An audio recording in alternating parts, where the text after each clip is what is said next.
Hello dear friends, আমি জাহিদুল ইসলাম। আমাদের দুটি ইউটিউব চ্যানেল রয়েছে। সেই ইউটিউব চ্যানেলগুলোতে আপনাদের জন্য স্বনামধন্য শিক্ষকদের নিয়ে আমরা অনলাইন ক্লাস স্টার্ট করেছি। এই যে অনলাইন ক্লাস স্টার্ট করেছি, সে ক্লাসগুলো শুরু হয়েছে ক্লাস 12-এর জন্য। 10-এর কথা আমরা ভাবছি, আপনারা সাপোর্ট করলে আমরা সেগুলো শুরু করব খুব তাড়াতাড়ি। ক্লাস 12-এর সমস্ত ক্লাস শুরু হয়ে গেছে আমাদের চ্যানেলে। আমাদের চ্যানেল দুটি হলো এডুকেশন হেল্প পয়েন্ট আর একটি হলো আমাদের অধিকার। এই দুটি চ্যানেলে আমাদের এই ক্লাসগুলো পেয়ে যাবে। তো সেই ক্লাসগুলো দেখতে হলে অবশ্যই চ্যানেলগুলোকে সাবস্ক্রাইব করে পাশের বেল আইকনে ক্লিক করে অল নোটিফিকেশন অন করে রাখবে। বিনামূল্যে ক্লাসগুলো পেতে এবং নোটস পেতে অবশ্যই আমাদের চ্যানেলগুলো ফলো করুন। এই লকডাউন পরিস্থিতিতে বাড়ি থেকে বের হওয়ার চেষ্টা করবে না, সবাই বাড়িতে থাকুন এবং অনলাইনে নিজের নিজের মোবাইল বা ল্যাপটপ থেকে ক্লাসগুলো করুন। অবশ্যই 100% রেজাল্ট করতে পারবে ক্লাস 12-এ। আজকে আমাদের ক্লাস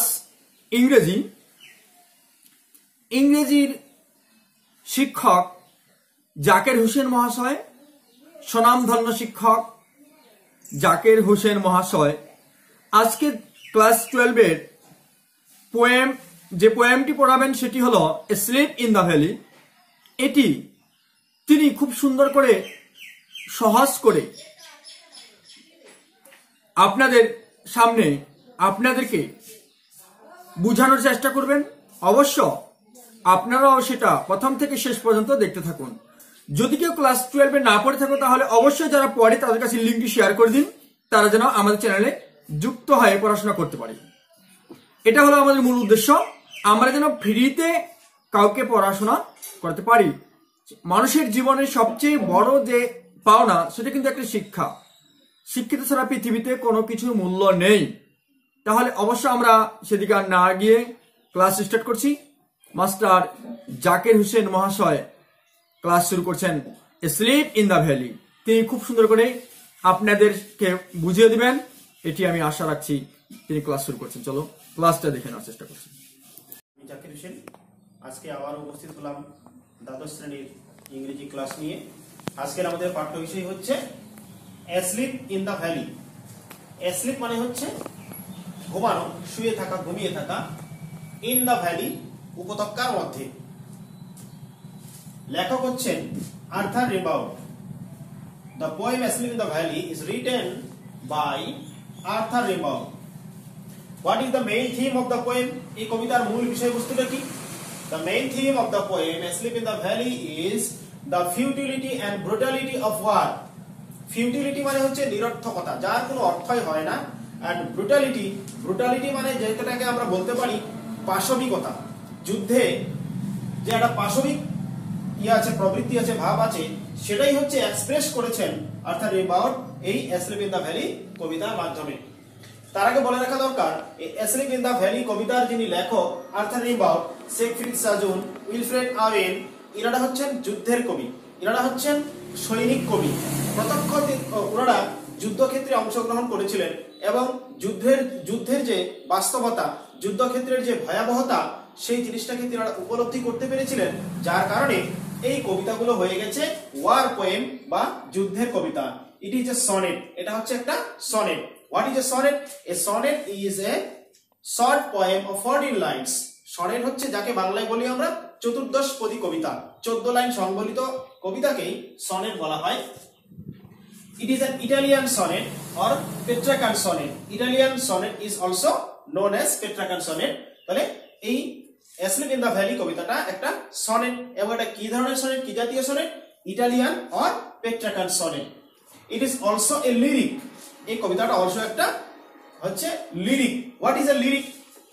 এখানে তোমরা ডেফিনিশনটা দেখতে পারো, a poem which is written in a simple and direct style. একটি কবিতা যেটাকে সহজ সরল এবং প্রত্যক্ষভাবে লেখা হয়, and usually express emotions, personal emotions such as love. এমন কবিতা যে কবিতায় কি হয়, ব্যক্তিগত অনুভূতিটাকে প্রকাশ করা হয়, বিশেষ করে কারোর প্রতি ভালোবাসা। এখানে আর্থার রিম্বাউড তিনি একজন সৈনিক, তার সহযোদ্ধা একজন যে এই ভ্যালিতে উপত্যকাতে শুয়ে আছে, সেও একজন সৈনিক, সেও হচ্ছে আর্থার রিম্বাউডের সহযোদ্ধা। এই সহযোদ্ধার প্রতি যে ভালোবাসাটা প্রকাশ করেছেন তিনি, পার্সোনাল ফিলিংসটাকে তিনি এক্সপ্রেস করেছেন, যার কারণে এই কবিতাটা হয়ে উঠেছে একটা লিরিক। এবার লাইন বাই লাইন দেখো। তাহলে কবি আর্থার রিম্বাউড পাহাড়ের উপরে আছেন, সেখান থেকে তিনি দেখতে পাচ্ছেন নিচে ভ্যালিতে উপত্যকায় একজন সৈনিক শুয়ে আছে। এখনো পর্যন্ত কবির ধারণা যে এই লোকটা হয়তো শুয়ে আছে উপত্যকার মধ্যে, খুব আরামে আছে। কিন্তু at the end of the poetry, কবিতাটার শেষের দিকে the poet realized that the soldier is not alive, এই সৈনিকটা জীবিত নয়, সে মারা গেছে। তাহলে দেখো, এই স্মল গ্রিন ভ্যালি, একটা ছোট্ট সবুজ উপত্যকা, where a slow stream flows, যেখানে একটা ছোট্ট নদী বয়ে গেছে। স্ট্রিম হচ্ছে নদী বা ঝর্ণা বলা যায়। এই স্মল গ্রিন ভ্যালি, একটা ছোট্ট সবুজ উপত্যকা, where a slow stream flows, যেখানে একটা ছোট্ট নদী বয়ে গেছে, and leaves a long strands of silver, এবং লিভস ত্যাগ করে গেছে, রেখে গেছে long strands of silver. Strands means হচ্ছে যাকে বলতে পারি রিবন, বাংলা ভাষায় বলতে পারি ফিতা, একটি রূপলি ফিতা অঙ্কন করে দিয়ে গেছে, রেখে গেছে অন দ্য ব্রাইট গ্রাস, সবুজ ঘাসের উপরে।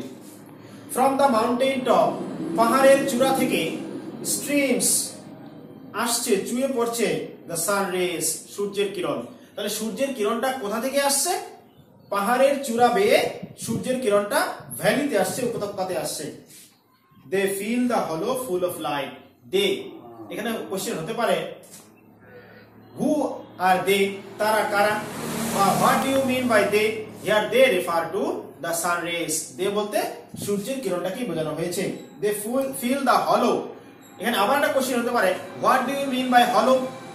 হলো means the valley. Hollow refers to the valley. Hollow বলতে এখানে ভ্যালিটাকে বা উপত্যকাটাকে বোঝানো হয়েছে।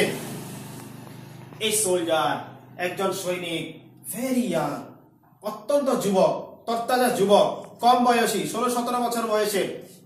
এ সোলজার ভেরি ইয়াং। তাহলে এখানে কোশ্চেন হতে পারে, how was the soldier in the poem asleep in the valley? Asleep in the valley কবিতার যে সৈনিক, সেই সৈনিকটা কেমন ছিল? তাহলে আমরা বলবো the soldier was very young. সোলজারটা ছিল খুবই যুবক, অত্যন্ত যুবক। লাইস ওপেন মাউথ, মুখটা হা করে শুয়ে আছে। আবার এখানে একটা কোশ্চেন হতে পারে, how did the soldier lie down? কিভাবে সৈনিকটা শুয়েছিল? তাহলে আমরা অ্যানসারটা কি বলবো? The soldier was lying open mouth. সৈনিকটা শুয়েছিল মুখটা হা করে। A pillow made of fern, একটা বালিশ কিসের তৈরি? ফার্নের তৈরি। ফার্ন হচ্ছে ঢেকি গাছ, যেটা উদ্ভিদ আর কি। ধরো শুয়েছিল সৈনিকটা, তার মাথার বালিশটা কিসের ছিল? ঢেকি, ফার্ন। বিনিথ হিজ হেড, তার মাথার নিচে। অ্যাসলিপ, সে ঘুমায়। Stretched in the heavy undergrowth, stretched মানে হচ্ছে এলিয়ে দেওয়া, প্রসারিত করে দেওয়া। যে ব্যক্তি মৃত, যে মারা গেছে, তার শরীরটা কি হয়ে যায়? এলোমেলো হয়ে যায়, শরীরটাকে এলিয়ে দেয়। তাহলে এখানে সেই কথাটাই বলছে, stretched in the heavy undergrowth, সে নিজেকে এলিয়ে দিয়েছে, শরীরটাকে মেলে ধরেছে। In the heavy undergrowth, heavy undergrowth means bushes and plants, ঝোপঝাড় বা গাছ। এই ঝোপঝাড়ের বা গাছের নিচে সে নিজের শরীরটাকে এলিয়ে দিয়েছে। পেল ইন হিজ ওয়ার্ম, পেল ফ্যাকাশে হয়ে গেছে, বিবর্ণ হয়ে গেছে। হু ইজ পেল? হিয়ার দ্য সোলজার ইজ পেল। কে পেল হয়েছে, কে ফ্যাকাশে বিবর্ণ হয়েছে? সৈনিকটা ফ্যাকাশে বিবর্ণ হয়েছে। ইন হিজ ওয়ার্ম, তার উষ্ণতায়, তার উষ্ণতা বলতে কার উষ্ণতায়? Here his refers to the sun, the all important sun. এখানে হিজ বলতে সূর্যকেই বোঝানো হয়েছে। Green suns of bed, green সবুজ, suns of bed sun warm grass. Here suns of bed means the sun warm grass. যে ঘাসটা সূর্যের কিরণে উষ্ণ হয়ে উঠেছে, সেই সূর্যের কিরণে উষ্ণ ঘাসটা, সেই ঘাসের উপর যেহেতু সে শুয়ে আছে, সেটাই যখন তার বেড, সেই বেডটা কেমন ছিল? সান ওয়ার্ম বা সানস অফ। কোশ্চেন হতে পারে, how was the bed of the soldier? সৈনিকটার বিছানাটা কেমন ছিল? তাহলে অ্যানসারটা হবে the bed of the soldier was suns of বা sun warm. His feet among the flowers. তার পা দুখানি রয়েছে ফুলের মাঝখানে। তাহলে where were the feet of the soldier? সৈনিকটার পা দুখানা কোথায় ছিল? কি হবে? His feet, the feet of the soldier were among the flowers. ফুলের মাঝখানে। He sleeps, সে ঘুমায়। His smile is like an infant's. তার মুখের হাসিটা একবারে অনাথের মতো, ছোট বাচ্চার মতো। Infants means innocent child. Infants বলতে আমরা কি বোঝাবো? Innocent child, অজ্ঞ, নির্বোধ, নিষ্পাপ, যে কিছু বোঝে না। Gentle, তার হাসিটা কেমন ছিল? Gentle, ভদ্র ছিল। Without guile, there is no cunningness in his smile. তার হাসির মধ্যে কোনো দ্রুততা ছিল না, কোনো চালাক ছিল না। তাহলে সৈনিকটার হাসিটাকে কার সঙ্গে তুলনা করা হয়েছে? With whom the smile of the soldier is compared to? The soldier's smile is compared to an innocent child. সৈনিকটার মুখের হাসিটাকে কার সঙ্গে কম্পেয়ার করা হয়েছে, তুলনা করা হয়েছে? একটা অজ্ঞ শিশুর সঙ্গে, নির্বোধ শিশুর সঙ্গে। Nature keep him warm. ওহে প্রকৃতি, তাকে উষ্ণ রাখো। কে কাকে উষ্ণ রাখতে বলছে? Here the poet requests nature to keep the soldier warm because he afraid that the soldier may catch cold. কারণ তিনি ভয় পাচ্ছেন যে হয়তো সৈনিকটাকে ঠান্ডা লাগতে পারে। The humming insects, গুঞ্জমান পতঙ্গগুলো don't disturb his rest. তার বিশ্রামের কোনো অসুবিধা করছে না, ডিস্টার্ব করছে না। Why? কেন? Because the soldier is dead. কারণ সৈনিকটা তো মৃত, সে মারা গেছে। Because the soldier is the victim of war. সৈনিকটা হচ্ছে যুদ্ধের বলি শিকার হয়েছে। He sleeps in sunlight. সে রৌদ্রের মধ্যেই ঘুমাচ্ছে, সূর্যের আলোতেই ঘুমাচ্ছে। One hand on his breast. একটা হাত সে বক্ষ দেশে রেখেছে, বুকের উপর রেখেছে। তাহলে where was the one hand of the soldier? সৈনিকটার একটা হাত কোথায় ছিল? On the breast of the soldier. সৈনিকটার বুকের উপরে ছিল।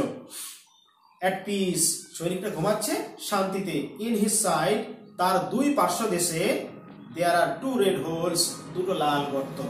What do you mean by two red holes? Here two red holes suggest that the soldier is the victim of war, and two red holes signifies the bullet wounds marked by blood.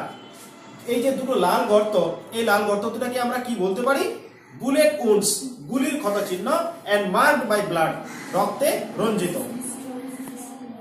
শেষ হলো কবিতাটা। আশা করছি বুঝতে পেরেছো। তোমরা বুঝতে পারবে, তোমাদের কাজে লাগবে। যদি কারো কোনো অসুবিধা হয় তাহলে ফোন নাম্বার দেওয়া থাকছে আমাদের, তোমরা ফোন করে সেই সমস্যার সমাধান করে দিতে পারো। ধন্যবাদ।